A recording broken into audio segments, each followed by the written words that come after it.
We're taking a live look in Chicago as the Democratic National Convention wraps up later on tonight. The main event, Vice President Kamala Harris is expected to address the nation.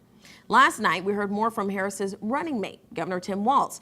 Our Mark Maxwell was inside the United Center in Chicago as he pitched his ideas to voters. Tim Walz has worn many titles throughout his long career, governor, command sergeant major, but as he addressed the nation on Wednesday night, they called him coach.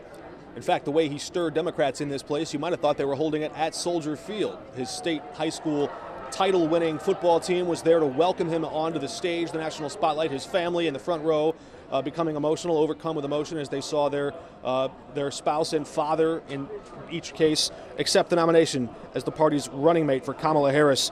Walz then rattled off a list of big policy wins in Minnesota, one tagline standing out. He said while other schools across the country were banning books, his were banishing hunger, that food program that became popular in Minnesota. Then he traded that title of coach and leaned into his role as next-door neighbor. We also protected reproductive freedom because in Minnesota, we respect our neighbors and the personal choices they make.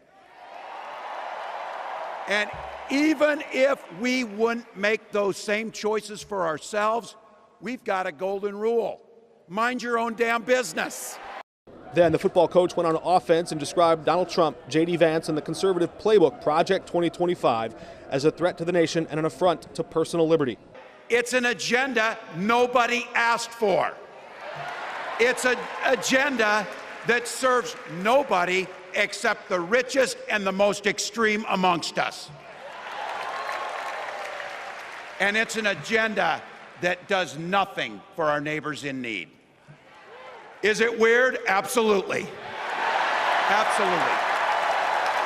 But it's also wrong. And it's dangerous. We're now 75 days until that big election day, or as Tim Walz put it in coach speak, in the fourth quarter, Democrats are down a field goal, he said, but they've got the ball and momentum. And on Thursday night, he hands that ball to Kamala Harris, now running for president. We'll hear from her tonight. In Chicago, Mark Maxwell, 5 on your side.